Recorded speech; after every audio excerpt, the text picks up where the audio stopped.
7월 23일 수요일 수요 기도회에 참여하신 여러분을 축복합니다. 오늘 본문의 말씀은 로마서 9장 14절로 18절 말씀 가운데 하나님의 주권과 긍휼이라는 제목으로 하나님의 말씀을 선포하고자 합니다. 오늘 본문의 말씀으로 로마서 9장 14절로 18절 말씀 제가 받도록 봉독하겠습니다. 로마서 9장 14절로 18절입니다.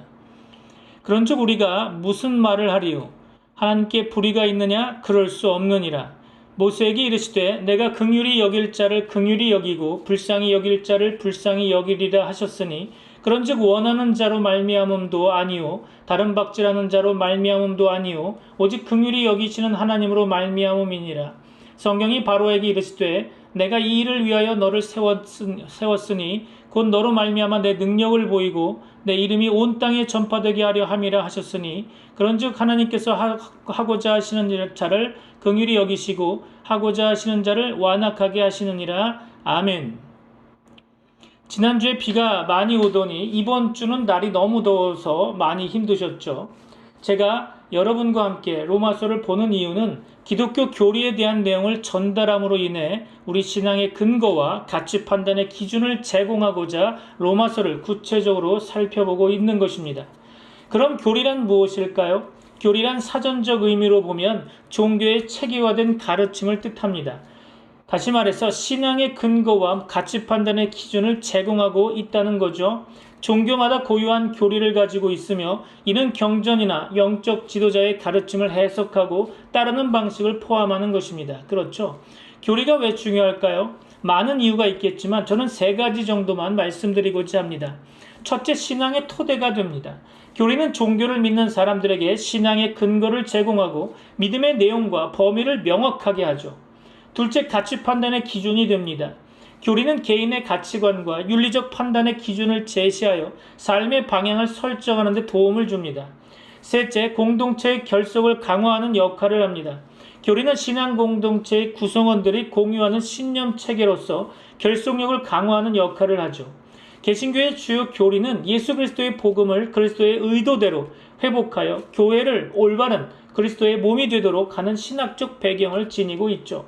오늘 본문의 말씀을 다루기 전에 중요한 기독교 교리 가운데 율법과 복음에 대해 말씀드리고자 합니다. 2가지 분야에 대해 말씀을 나눌 건데요. 첫 번째로 구약과 신약은 무엇이며 두 번째는 율법과 복음은 무엇인지 살펴보도록 하겠습니다. 하나님께서는 언약이라는 방법으로 인류를 대하시고 구원하셨죠. 하나님의 언약은 크게 3수로 나누어 생각할 수 있습니다. 우선 하나님께서는 인류의 대표자 아담과 언약을 맺으셨습니다. 그것은 하나님께서 아담에게 선악을 알게 하는 나무의 열매를 먹지 말라고 하신 처음 명령을 가리키는 거죠. 하나님께서는 이 명령에서 아담의 완전한 순종의 행위를 조건으로 영원한 생명을 약속하시고 불순종에 대해서는 죽음을 경고하셨습니다. 이것을 행위 언약이라고 부르죠. 또 하나님께서는 만세전의 영생을 위해 택하신 자들로 말미암아 하나님의 아들 예수 그리스도와 속죄 사역에 관한 언약을 맺으셨다고 봅니다. 이것은 하나님의 영원한 구원 계획에 의해 증거되고 있으며 택한 백성들의 구원의 기초가 되는 거죠. 참고로 에베소서 1장 4절 말씀 가운데 창세전에 그리스도 안에서 우리를 택하사, 그렇죠. 에베소서 3장 11절은 영원부터 우리 주 그리스도 예수 안에서 예정하신 뜻대로 하신 것이라 그렇습니다. 주 예수 그리스도께서 이 세상에 오신 것은 아버지께서 그에게 주신 자들을 구원하려는 아버지의 뜻을 성취하기 위해서였죠. 요한복음 6장 38절로 40절 말씀은 내가 하늘에서 내려온 것은 내 뜻을 행하려 함이 아니요 나를 보내신 이의 뜻을 행하려 함이니라. 그렇죠. 나를 보내신 이의 뜻은 내게 주신 자 중에 내가 하나도 잃어버리지 아니하고 마지막 날에 다시 살리는 이것이니라. 그렇습니다. 내 아버지의 뜻은 아들을 보고 믿는 자마다 영생을 얻는 이것이니 마지막 날에 내가 이를 다시 살리리라 하시니라. 그렇습니다. 하나님 아버지와 하나님의 아들 간의 이 언약을 구속 언약이라고 부릅니다. 또 하나님께서는 그가 택하시고 부르시는 자들을 은혜로 구원하시기 위해 그들과 언약을 맺으셨죠. 이를 은혜 언약이라고 부릅니다. 이 은혜 언약은 구약시대에 모세를 통해 율법의 형태로 주어졌는데요. 이것을 구약이라고 부르죠. 모세의 인도로 애굽에서 나온 이스라엘 백성은 시내산 아래서 하나님의 친음성으로 주신 십계명을 받게 됩니다. 정확하게 원문적으로 말씀드리면 십계명이 아니라 하나님의 10마디 말씀이죠. 참고로 출애굽기 20장 1절로 3절 말씀 가운데 하나님이 이 모든 말씀으로 말씀하여 이르시되 나는 너를 애굽 땅 종되었던 집에서 인도해낸 네 하나님 여호와니라. 너는 나 외에는 다른 신들을 네게 두지 말라. 그렇죠. 또한 출애굽기 24장 4절로 8절 말씀 가운데 모세가 여호와의 모든 말씀을 기록하고 이른 아침에 일어나 산 아래에 제단을 쌓고 이스라엘 12지파대로 12기둥을 세우고 이스라엘 자손의 청년들을 보내어 여호와께 소로 번제와 화목제를 드리게 하고 모세가 피를 가지고 반은 여러 양푼에 담고 반은 제단에 뿌리고 언약서를 가져다가 백성에게 낭독하여 듣게 하니 그들이 이르되 여호와의 모든 말씀을 우리가 준행하리이다. 모세가 그 피를 가지고 백성에게 뿌리며 이르되 이는 여호와께서 이 모든 말씀에 대하여 너희와 세우신 언약의 피니라. 아멘. 그렇습니다. 모세는 하나님께서 주신 모든 율법을 책에 기록했고 이른 아침에 일어나 산 아래 단을 쌓고 번제와 화목제를 드리고 피를 취하여 단에 뿌렸고 또 그 언약의 책 곧 율법을 백성에게 낭독하며 그 피를 취하여 백성에게 뿌리며 언약의 피라고 말했죠. 하나님께서 구약시대에 모세를 통해 주신 율법에는 세 가지 내용이 있었습니다. 그 첫째는 도덕법이죠. 도덕법은 십계명, 즉 하나님의 말씀하신 10마디 말씀에 간략하게 증거되어 있는데요. 출애굽기 20장 1절로 17절의 말씀을 참고하시면 좋겠습니다. 요약하면 하나님을 사랑하고 이웃을 사랑하라는 것이었죠. 마가복음 12장 29절로 31절 말씀에서 예수께서 대답하시되 첫째는 이것이니 이스라엘아 들으라. 주 곧 우리 하나님은 유일한 주시라. 네 마음을 다하고 목숨을 다하고 뜻을 다하고 힘을 다하여 주 너의 하나님을 사랑하라 하신 것이요. 둘째는 이것이니 네 이웃을 네 자신과 같이 사랑하라 하신 것이라. 이보다 더 큰 계명이 없느니라. 아멘. 그렇습니다. 도덕법은 사람에게 완전한 순종을 요구하죠. 그것은 겉으로는 행위 언약처럼 보입니다. 참고로 갈라디아서 3장 10절 말씀 가운데 무릇 율법 행위에 속한 자들은 저주 아래 있나니 기록된 바 누구든지 율법책에 기록된 대로 모든 일을 항상 행하지 아니하는 자는 저주 아래 있는 자라 하였음이라. 아멘. 그렇습니다. 도덕법의 목적은 삼중적입니다. 첫째로 도덕법은 하나님의 뜻을 알려주는 목적이 있죠. 이 점에 있어서 도덕법은 영속적이며 신약 아래에 있는 신자들에게도 적용됩니다. 율법은 거룩하고 의로우며 선하고 영적이죠. 그렇습니까? 맞죠? 참고로 디모데전서 1장 8절 말씀 가운데 그러나 율법은 사람이 그것을 적법하게만 쓰면 선한 것임을 우리는 아노라. 그렇죠. 둘째로 도덕법은 사람의 죄악됨을 깨닫게 합니다. 참고로 로마서 3장 20절 말씀을 보면 그러므로 율법의 행위로 그의 앞에 의롭다 하심을 얻을 육체가 없나니 율법으로는 죄를 깨달음이니라. 그렇습니다.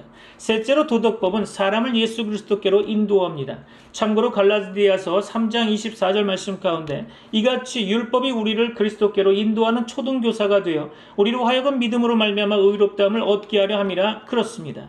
하나님께서 구약시대의 모세를 통해 주신 율법에는 세 가지 내용이 있다고 했죠. 그 둘째는 의식법입니다. 그것은 성막 예배, 제사, 절기, 정결과 부정결의 음식 등의 법이죠. 의식법은 1차적으로 주 예수 그리스도와 그분의 속죄 사역을 예표하고 있다고 봅니다.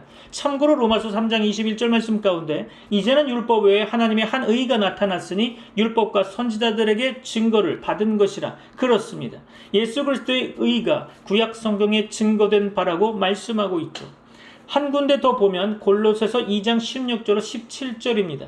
그러므로 먹고 마시는 것과 절기나 초하루나 안식일을 이유로 누구든지 너희를 비판하지 못하게 하라. 이것들은 장래일의 그림자이나 몸은 그리스도의 것이니라. 아멘. 그렇습니다. 음식법과 절기법 등이 그리스도 사역의 그림자라고 성경은 말씀하고 있죠. 의식법은 구약시대의 율법이 은혜 언약임을 잘 증거하고 있습니다. 그러나 구약시대의 의식법은 예수 그리스도의 속죄 사역이 완성된 신약 아래에서는 폐지되었고 단지 그 법에 내포된 도덕적 교훈이 오늘날에 우리에게 적용될 뿐이죠. 하나님께서 구약시대의 모세를 통해 주신 율법에는 세 가지 내용이 있다고 했죠. 그 세 번째는 재판법입니다. 재판법은 하나님께서 직접 다스리는 신정국가인 이스라엘의 사회법, 즉 민법, 상법, 형법 등의 법이죠. 이것은 성격상 오늘날 세속국가나 교회에 직접 적용되지는 않습니다. 하나님의 은혜 언약은 예수 그리스도를 통해 복음의 형태로 주어졌죠. 이것을 신약이라고 부릅니다. 하나님께서는 예레미야 31장 31절로 34절 말씀 가운데 이미 새 언약에 대해 예언하셨는데요. 그 예언하신 그 분은 새 언약의 네 가지 특징을 말씀하고 있죠. 첫째, 내가 나의 법을 그들의 속에 둘 것이다. 둘째, 나는 그들의 하나님이 되고 그들은 내 백성이 될 것이다. 셋째, 작은 자로부터 큰 자까지 다 나를 알 것이다. 넷째, 내가 그들의 죄를 사하고 다시는 기억지 않을 것이다. 그렇죠. 이 예언은 예수 그리스도의 성육신으로 이 땅에 오심으로 말미암아 성취되었죠. 마태복음 26장 26절로 28절, 누가복음 22장 19절로 20절, 그리고 고린도전서 11장 23절로 25절의 말씀 가운데 예수 그리스도께서는 마지막 유월절 식탁에서 떡을 떼어주시고 또 잔을 나누어 주시면서 이것은 죄사함을 얻게 하려고 많은 사람을 위하여 흘리는 바 나의 피 곧 새 언약의 피니라 라고 말씀하셨죠. 구약시대의 의식법에서 예표되었던 예수 그리스도의 속죄 사역은 예수 그리스도의 죽음과 부활로 성취되었습니다. 신약시대의 복음은 예수 그리스도의 속죄 사역에 근거한 죄사함과 의롭다 하심의 소식이었죠. 참고로 고린도전서 1장 23절 말씀 가운데 우리는 십자가에 못 박힌 그리스도를 전하니 그렇습니다. 한 군데 더 보면 히브리서 9장 12절이죠. 염소와 송아지의 피로 하지 아니하고 오직 자기의 피로 영원한 속죄를 이루사 단번에 성소에 들어가셨느니라. 그렇습니다. 구약시대의 율법도 특별히 의식법은 하나님의 은혜를 증거하였고 신약시대의 복음도 율법 즉 행위규범을 강조하지만 율법과 달리 복음에는 하나님의 은혜가 강조되고 있습니다.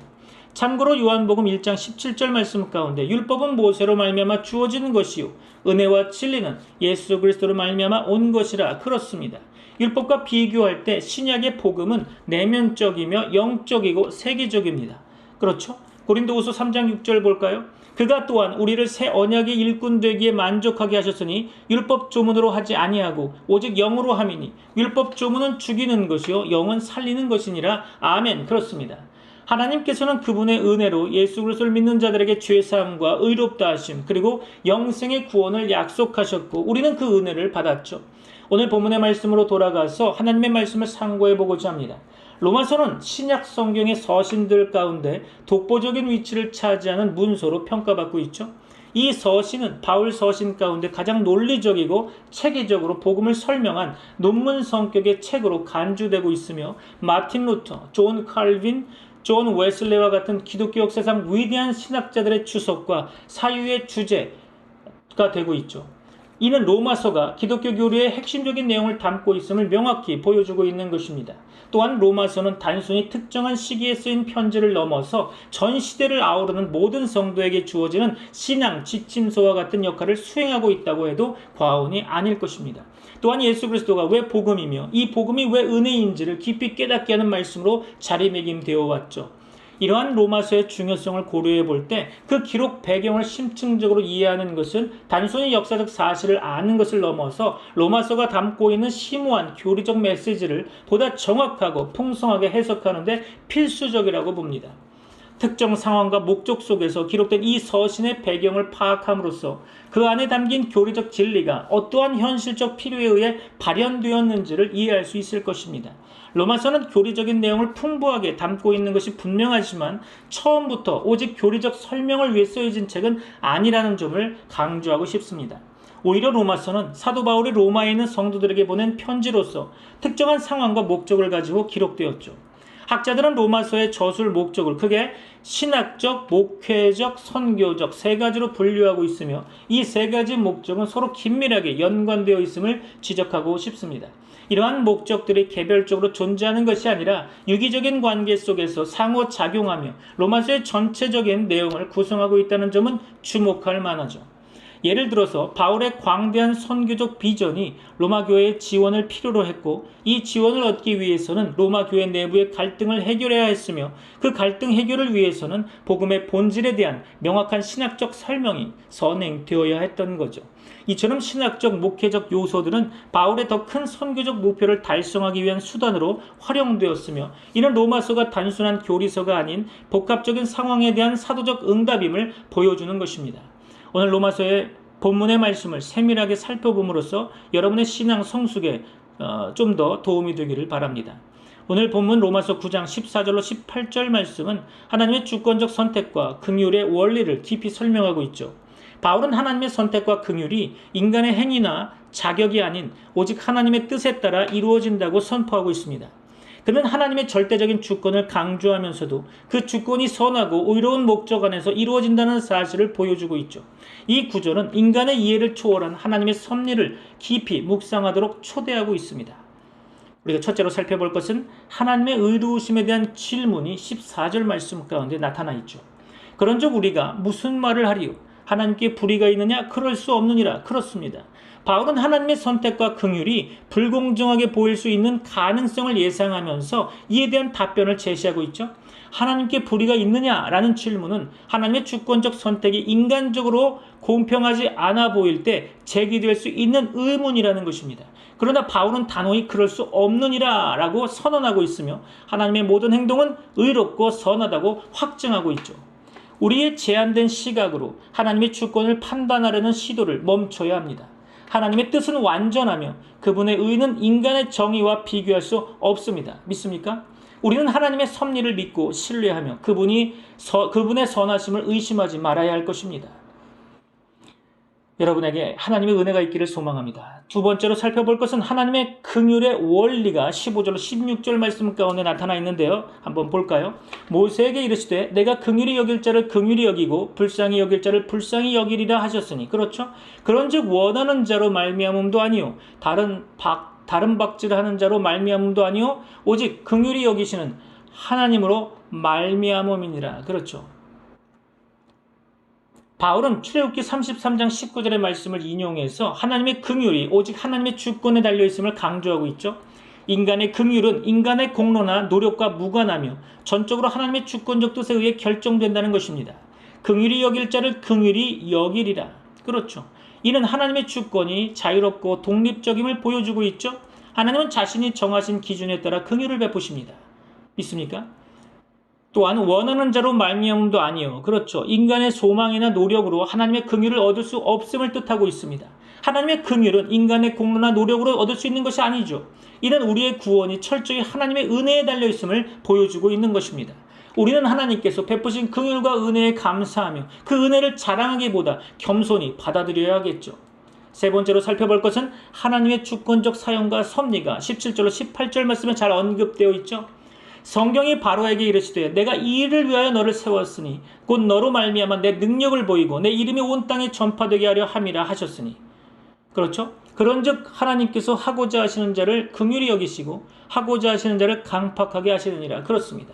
바울은 바로의 예를 들어서 하나님의 주권적 섭리가 어떻게 모든 사람과 상황을 통해서 하나님의 뜻을 이루시는지를 설명하고 있습니다. 하나님께서는 바로를 사용하여 그의 능력과 이름을 온 땅에 알리셨죠. 바로의 마음을 강팍하게 하셨다는 것은 그가 하나님의 뜻에 반역할 수 없도록 섭리하셨음을 의미하는 것입니다. 그렇죠? 본문 말씀 가운데 내 능력을 보이고 내 이름이 온 땅에 전파되게 하려 함이라. 그렇죠? 하나님의 주권은 항상 하나님의 영광을 드러내기 위한 목적을 가지고 있다는 것입니다. 또한 강팍하게 하시느니라. 그렇죠? 이는 하나님께서 모든 것을 자신의 계획에 따라 사용하신다는 것을 사용한다는 그 사실을 보여주고 있는 거죠. 그렇죠?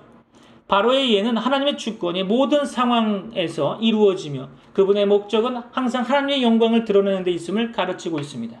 우리는 하나님의 섭리를 이해하지 못할 때에도 그분의 계획이 선하다는 사실을 신뢰해야 할 것입니다. 그렇죠? 우리의 삶 속에서도 하나님께서 모든 것을 사용하여 자신의 뜻을 이루심을 믿어야 할 것입니다. 네 번째로 하나님의 주권과 긍휼을 바라보는 우리의 자세는 어떠해야 될까요?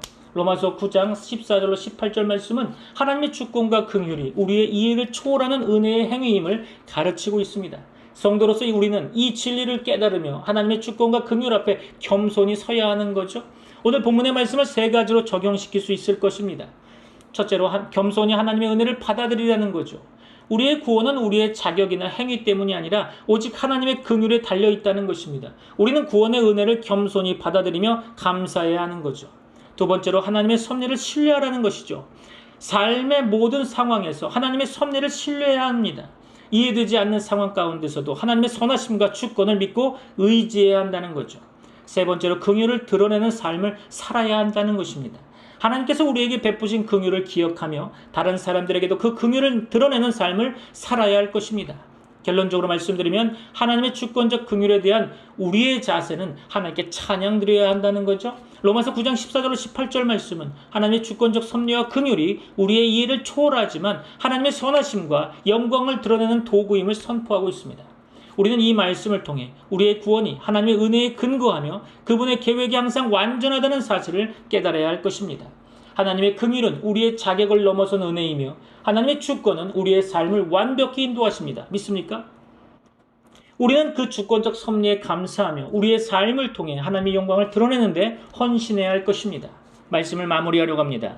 결단의 시간이 되길 바랍니다. 하나님께서 주권자이심으로 구원하실 자를 임의로 선택하신다는 사실을 결코 부당하거나 불의한 일로 여기면 안 되겠죠. 하나님의 주권적 선택은 그분이 모세에게 하신 말씀에서도 확증되고 있는데요. 구원은 사람의 소원이나 노력으로가 아니라 오직 긍휼히 여기시는 하나님으로 말미암는다는 사실을 기억하시기 바랍니다. 하나님께서는 사람의 마음을 부드럽게도 하시고 강팍하게도 하십니다. 구원은 사람의 손에 있지 않고 하나님의 손에 있다는 것을 기억하시기 바랍니다. 구원의 능력이 하나님께 있다는 것이죠. 구원은 사람들 속에서 나오지 않고 오직 하나님께로부터 나오는 것입니다. 하나님께서는 구원하고자 하시는 자들을 구원하십니다. 믿습니까? 여러분을 축복합니다. 기도하겠습니다. 지금은 우리 주 예수 그리스도의 은혜와 하나님의 사랑과 성령님의 교통하심이 트리니티 미라클 교회 모든 권속들과 세계 교회 위에 이제부터 영원까지 함께 있을지어다. 아멘. 구원하심이 주께 있네. 보좌에 앉으신 하나님께 어린 양께 모든 영광 우리의 찬송을 받으소서. 구원하심이 주께 있네. 영원히 찬양하리라. 능력과 영광과 지혜와 힘 모든 찬양이 주께 있네.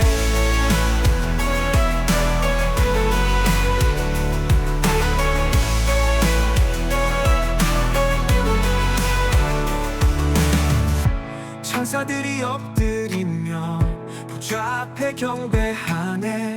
주님께 감사드리며 모든 찬송 올리네. 구원하심이 주께 있네.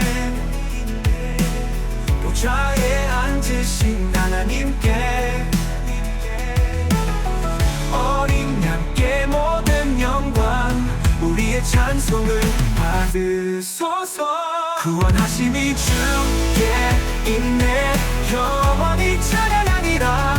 능력과 영광과 지혜와 힘 모든 찬양이 주께 있네. 천사들이 엎드리며 보좌 앞에 경배하네. 주님께 감사드리며